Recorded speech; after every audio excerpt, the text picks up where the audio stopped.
What's up everyone, my name's Robbie, this is Robbie Emil, and today we're talking about Fidelity's Robo-advisor, Fidelity GO. So in this video, we're going to be talking about Fidelity GO, and at the end of it, you should have a good idea if this is going to be something that's right for you. So the things we're going to go over today in this video are comparative information, and this includes things like the fees and the account minimums, anything you should need to know to compare this to a different robo-advisor. We'll also go over what type of robo-advisor Fidelity GO is, and this might be a little vague right now, but you'll understand this when we get to that part of the video. And next we'll go over a quick comparison of some other robo-advisors. So I hope you're ready. Let's go. You get it? Like Fidelity GO? No?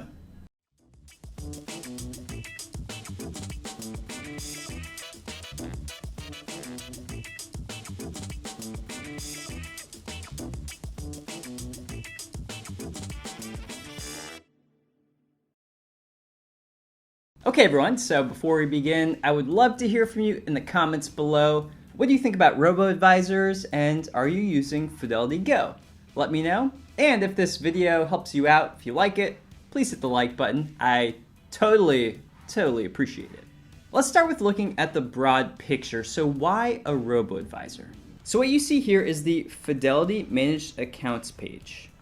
And I actually wanted to show you this page because a robo-advisor is kind of an alternative to a financial advisor. So if we take a look down here, we can see the Portfolio Advisory Services account. And essentially what this is it's a financial advisory account with Fidelity. And it says right here, Fidelity Wealth Management Services, you'll work with a financial advisor. So this is a way for you to have someone to help you basically manage your money and invest your money. So on top of this, let's see how much this costs. And you'll see here, it says 2 ways to access personal investment management. So you can work with a team of advisors, and with an investment of $50,000 to $250,000, you would pay an advisory fee of 1.5%. You can also partner with a dedicated advisor with an investment of $250,000 and an advisory fee of 0.5 up to 1.5%. So keep this in mind. Think of that 1.5% that they're going to charge you for this service. And now let's look at a robo-advisor. So here we can see the digital investing and advice. So if we hit this, we'll see what the Fidelity GO Robo-advisor looks like. And we can scroll down here and we'll see there's Fidelity GO and there's Fidelity Personalized Planning and Advice. So there's 2 different types of accounts you can have with Fidelity. The main difference between these 2 accounts is that the Fidelity GO account does not have unlimited one-on-one financial planning calls with a team of Fidelity advisors. So you can't talk to someone. But if you just go with a regular robo-advisor, you have robo-advisory services. Essentially, they're going to help you invest your money, but you're not going to be able to talk to anyone. And so to do this without having an advisor, it's going to cost you this amount of money.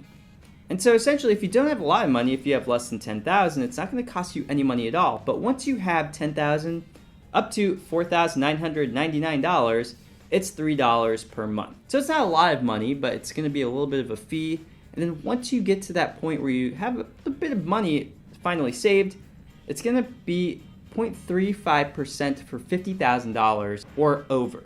And so right here we can see that the robo-advisor is much less money than the advisory services to have an actual financial advisor. So to have a financial advisor, if you had $50,000 with what we saw before, it would cost you about 1.5%, and this is 0.35%, so it's much less money. And so what's happening here is that you're spending less money than you would to have an actual human being that you can talk to and confer with, and that will actually walk you through different things about how to invest. Instead of doing that, you go with a robo-advisor, and they just kind of do everything for you. Now, the other way to do it is you could go with the Fidelity Personalized Planning and Advice plan, and in that situation, if you have $25,000 or more, you would pay 0.5%. So you'd pay more money to have access to speaking with someone, essentially. And so this is really how we can position what a robo-advisor is. So a robo-advisor is a kind of a way for you to, instead of paying for a financial advisor, like 1.5%, you can pay less money to have something that's going to help you invest your money for you on your behalf, so you don't have to do it. But you're not going to be able to really talk to someone or have that personalized kind of advice that you would if you paid 1.5%. Now, if you do pay 0.5%, you will have a little bit of access to someone to talk to, but it's not going to be as personalized as the 1.5%, of course. So that's kind of the trade-off here, and that's why some people go with robo-advisors. So we've covered the fees, and then the next thing is the account minimum. And so there is no account minimum with Fidelity GO. So next would be the type of robo-advisor that you might consider Fidelity GO. And this is kind of my own way of thinking about these things, but let me go through this real quick because I think it's very important. So if you were to invest in a Wealthfront or a Betterment, they're basically robo-advisors. They're kind of the most popular robo-advisors on the market probably. And Betterment and Wealthfront both charge about 0.25% for the fee. Now, so that's a bit less than Fidelity GO. Unless you have less than $50,000, then of course Fidelity GO is cheaper. But if you take a look at this, what you'll see is that this is more of a goal-based financial planning system. It's not just like Fidelity GO that just invests your money. This kind of allocates all of your money and resources together and creates a goal-based plan for you. So essentially, if you take a look here, this says, can I buy a home in this city? So it's going to help you create an account to basically section off your money to just purchase a home to save for that. Am I on track for retirement? Of course, that's Fidelity GO does that. It can help you get to retirement for investing and things like that.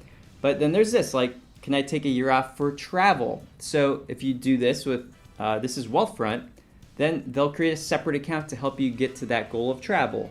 Can I send my kid to her dream school? There's that other part, a 529 plan. It'll help you save money and invest money for a 529 plan for your child's education. These are things that Fidelity GO is not going to do. It's not going to give you a goal-based plan. So I hope that makes sense, because really, in my opinion, Wealthfront and Betterment are very different than a Fidelity GO. And so like I said, Fidelity GO is really just going to manage your investments and create an asset allocation for you, essentially how much you should have in certain bond funds, stock funds, international stocks versus domestic stocks, versus big companies versus small companies. So what they do first is they ask you some questions to get a risk profile on you. Stuff like this. So for example, what year were you born? I was born in 1945. Joke. But let's say I was. Next. And is this account for just me or a partner? So you can maybe have a linked account here, but let's say it's just me. I'm investing for retirement. But you do actually have something for if you're investing for a house or a car. So that's good. It just doesn't link everything kind of together in a big financial plan. I'm currently retired. No. I plan to retire at age, in this I'm 70 years old. 80.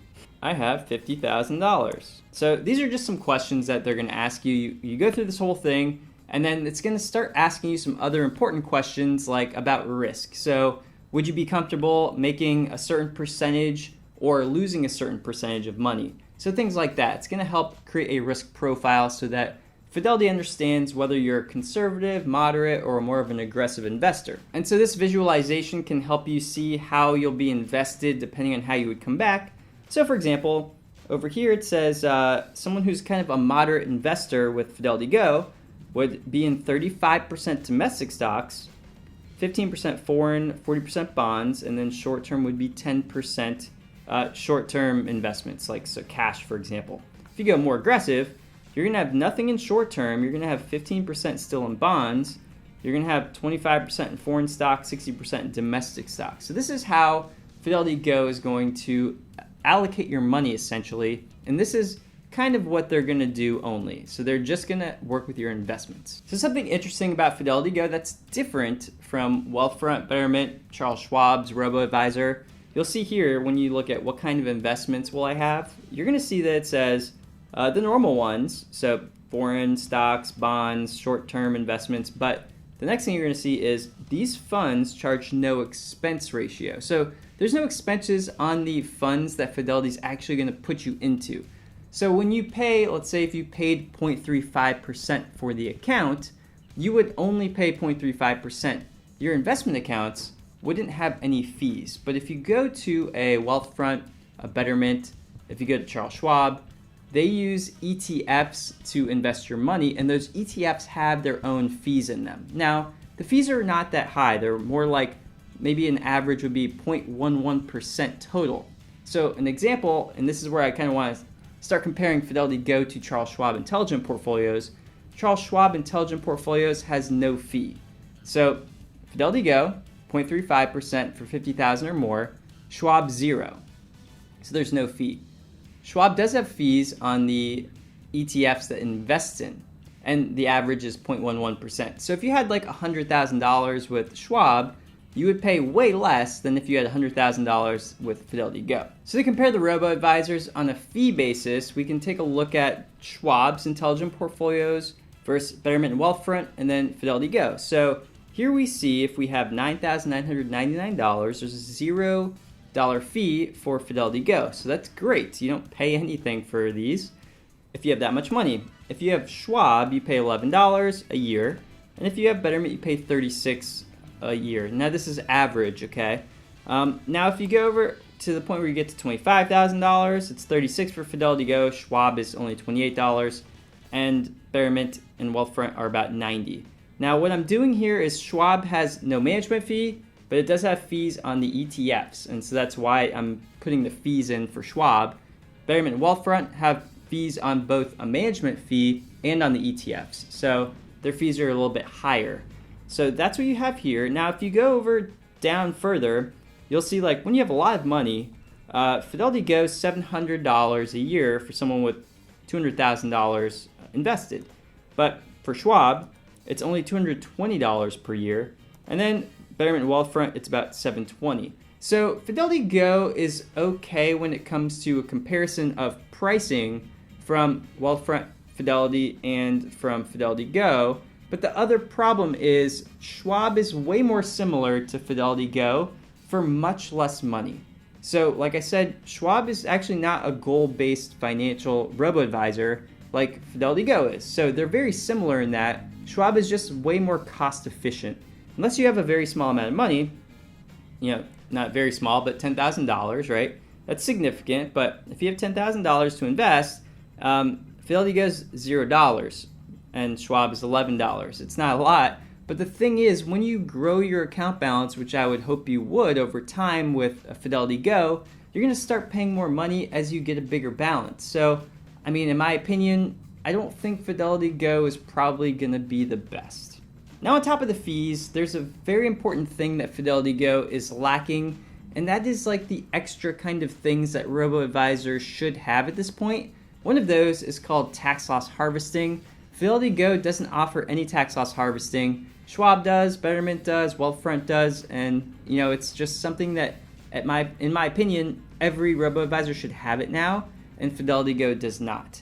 Also, there are some other interesting tax things that Betterment does, that Wealthfront does, that Fidelity GO doesn't do. That's like things like putting certain amounts of money in like a Roth IRA that might pay more in taxes, and then putting other things in a taxable brokerage account that may pay less money in taxes, and essentially managing your money as a whole to kind of reduce your tax bill instead of having to pay, put all your money into one account maybe, which Fidelity GO probably would do. So there are just things that Fidelity GO doesn't do right now. The pricing's not that great. I just don't think it's a very, very good option unless you just really want something easy. You have a Fidelity account, you want to throw it in there, and maybe you don't have a ton of money.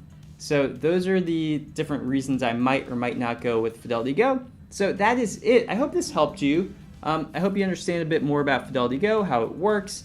And if you did, please hit the like button and subscribe if you want to see future content kind of like this.